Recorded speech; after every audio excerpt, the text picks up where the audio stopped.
Have you noticed that sudden, tightening sensation in your chest when it seems like everyone else is out having the time of their lives? You start your weekend intending to relax. You settle onto the couch, maybe put on a show, and pull out your phone. Then the passive scrolling begins. Almost instantly, you see a friend's flawless vacation photos from Greece. A swipe later, someone else is checking into that new, impossible-to-book restaurant downtown.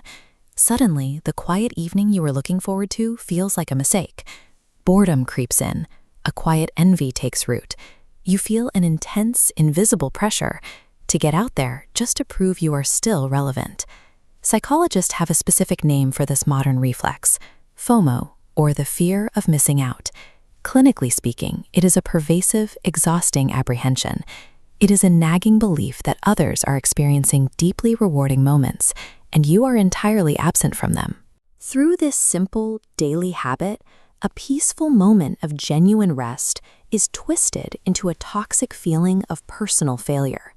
If you feel this way, your brain is actually working perfectly. It is doing exactly what it was built to do. This diagram shows your evolutionary status-seeking drive, a primal instinct keeping early humans safely integrated. For thousands of years, this comparison tool worked perfectly. You only measured yourself against 5 or 6 peers around you. Then we introduced a new variable, a device delivering an infinite stream of social comparisons. This relentless global exposure overwhelms our hardware. Your brain cannot process the successes of 1,000 strangers at once. So that exhaustion you feel, it is your ancient survival software buckling under the weight of digital overload. To make matters worse, the data your brain is receiving from these digital inputs is highly skewed. We call it the highlight reel.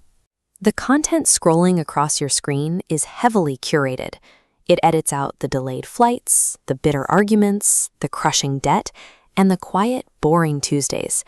This top graph shows the highlight reel, the polished, public movie trailer that others project online. The bottom graph represents reality, your raw, unedited, behind-the-scenes experience. When you compare your lowest, most mundane moments to everyone else's absolute peaks, you are playing a rigged game.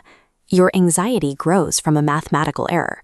Your brain interprets a highly edited digital fiction as an objective threat to your social standing. The moment you recognize this illusion, you can apply a crucial reframe. You are not actually missing out on life. Your own uncurated, quiet evening on the couch is a real, valid human experience. It deserves as much respect as any vacation photo. Protect this reality by curating your digital environment. If an account reliably makes you feel inadequate, mute them. Close the curtain on the noise. Taking physical control over what enters your feed is the first necessary step toward reclaiming your own mental space. Once you clear that space, you make room for the ultimate antidote, JOMO, or the joy of missing out. This is the active, intentional pursuit of profound pleasure in your solo time. It means completely disconnecting from the digital gaze and settling comfortably into silence. Because human happiness does not come from being everywhere at once. It comes from being fully, deeply present exactly where you are. If this perspective helped you find a little peace today, like this video and subscribe to the channel so we can keep exploring the mechanics of our minds together. Step away from the screen. Let them have their highlight reel. Willingly missing out on a digital illusion is the only way to actually experience your own life.